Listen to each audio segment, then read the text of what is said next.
कहेंगे वाह ये प्रोडक्ट इंडिया में बन रहा है, वो देखिए वो आधे से ज़्यादा लोग ताज्जुब होके जाएंगे।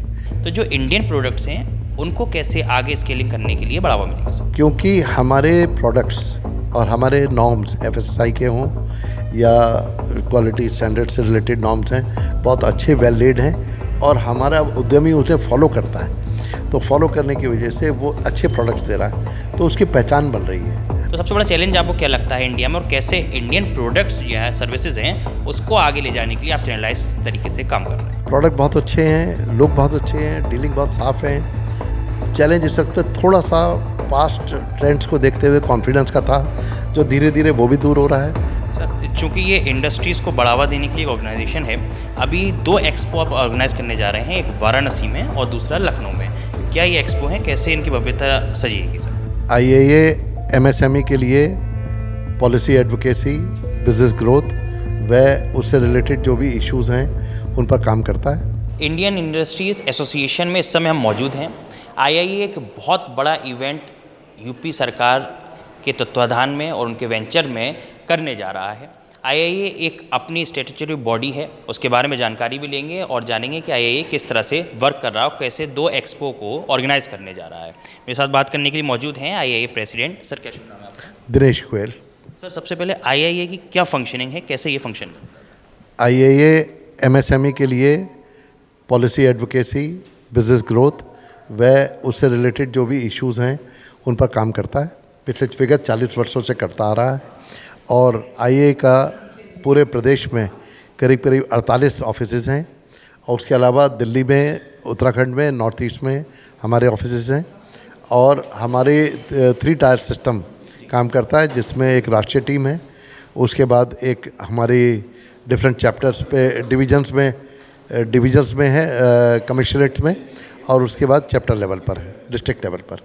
तो सभी जगह पर हम लोग अपने मेंबर से जुड़े हुए हैं, 1 to 1 बात होती है, लगातार मीटिंग्स के माध्यम से ऑनलाइन एंड ऑफलाइन हम लोग उनके प्रॉब्लम्स को समझते हैं, पूछते हैं और बहुत से सोल्यूशन इन हाउस करते हैं।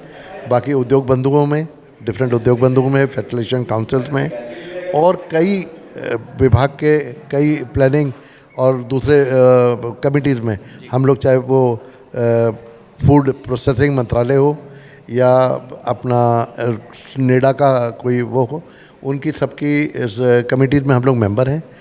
यूपी इलेक्ट्रिसिटी रेगुलेटरी अथॉरिटी या और चीज़ें जहाँ पर भी हैं हम लोग रेगुलर योगदान करते हैं।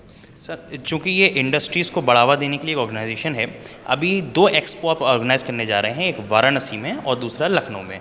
क्या ये एक्सपो है, कैसे इनकी भव्यता सजेगी सर? वाराणसी में IAA international tourism and hospitality expo है। इसका मेन लक्ष्य हमें जो बाहर की कंट्रीज और आपस के समझ, जैसे आगरा वालों को बनारस से, बनारस वालों को आगरा से जोड़ना है, किसी को उत्तराखंड से जोड़ना है, किसी को बिहार से बौद्ध सेक्टर से जोड़ना है, किसी को नेपाल से जोड़ना है, और इंटरनेशनल कई कंट्रीज से गिरमिटिया नेशंस हैं जो हिंदी भाषी और हिंदू फ़िलासफ़ी में बिलीव करते हैं, इंडियन फ़िलासफ़ी में बिलीव करते हैं। उन नेशंस को हमने इनवाइट किया है, जिससे कि वो लोग यहाँ आकर यहाँ इन्वेस्टमेंट के बारे में विचार कर रहे हैं और यहाँ से भी बहुत से ऐसे प्रोडक्ट्स हैं जो यहाँ की इंडस्ट्री के लेके जाना चाहेंगे वहाँ पर अपना, अगर वहाँ पर भी अपना इंफ्रास्ट्रक्चर बनाएंगे। और यहाँ के बहुत से एजेंसीज़ और बहुत से बिज़नेस हाउसेस वहाँ ऑलरेडी काम भी कर रहे हैं, तो उन लोगों का सबका एक समावेश बनाने के पर्पज़ से हम लोग यहाँ पर काम कर रहे हैं। और आप देख रहे हैं कि टूरिस्ट सेक्टर के रूप में एक बनारस की अपनी एक अट्रैक्शन है और उस चीज़ को ध्यान में रखते हुए हमने बनारस को चुना, क्योंकि बनारस अपने आप में गेटवे है for Bihar, for eastern UP, Nepal, everywhere.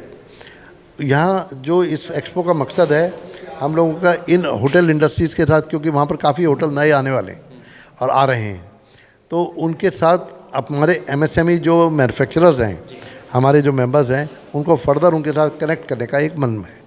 तो वहाँ पर वो अपने होटल्स के साथ, नए होटल्स के साथ अपनी जानकारियाँ साझा करेंगे, अपने प्रोडक्ट्स को साझा करेंगे और उसके बेसिस पर वो अपने व्यापार को आगे बढ़ाएंगे। सर चूँकि ये पीछे जैसे लिखा भी हुआ है international tourism and hospitality expo है, तो इसमें जो मेक इन इंडिया के जो प्रोडक्ट्स होते हैं, चाहे मेक इन इंडिया के जो वेंचर्स होते हैं, उसको कैसे हम स्किल्ड लोगों को कैसे बढ़ावा दे पाएंगे इस पूरे वेंचर? इसमें बड़ी बात यह है कि हमारे सेमिनार्स स्किल डेवलपमेंट पे भी हैं और देखिए जैसे जैसे काम बढ़ता है बहुत सी ट्रेनिंग तो ऑन द जॉब होती है।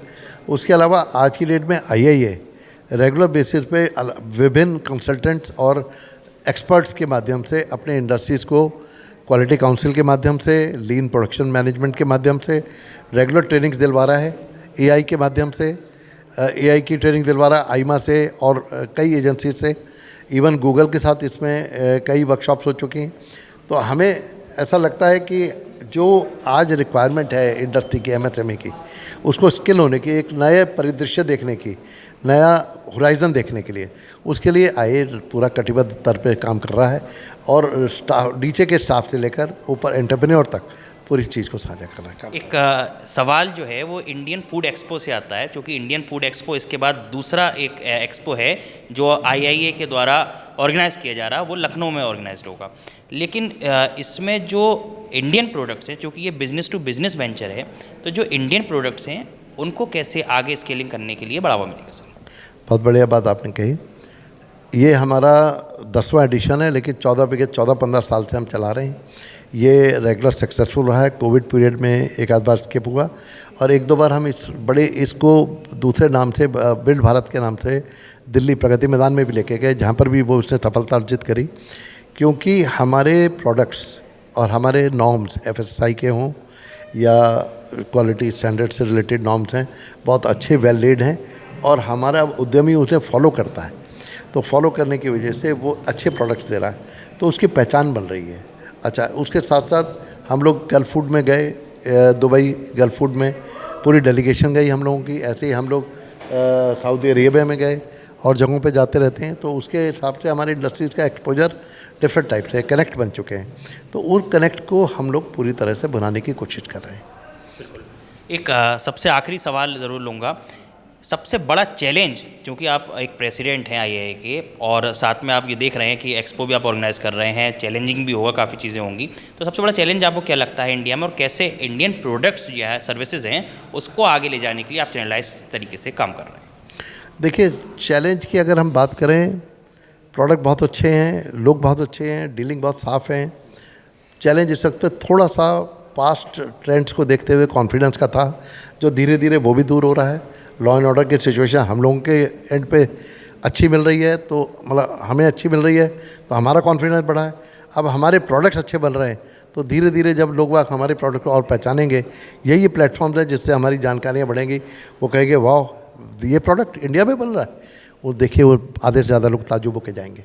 तो ये फैक्टर जो है, हमें ये वाव फैक्टर उन तक ट्रांसफ़र करना है, इसके लिए बात कर रहे हैं। बहुत बहुत शुक्रिया सर, आप थे हमारे साथ आईआईए के प्रेसिडेंट। आप बता रहे थे कि किस तरह से उत्तर प्रदेश उत्तम प्रदेश बनने की ओर अग्रसर है, और जो मोदी जी ने लक्ष्य रखा है 5 ट्रिलियन इकोनॉमी इंडिया का, और योगी जी ने 1 ट्रिलियन इकोनॉमी के लिए जो अपना योगदान दिया है, उसके लिए आईआईए किस तरह से प्रतिबद्धता निभा रहा है। कैमरामैन दीपक के साथ ऋषभ सक्सेना, आईआईए से, सी न्यूज़ भारत, लखनऊ।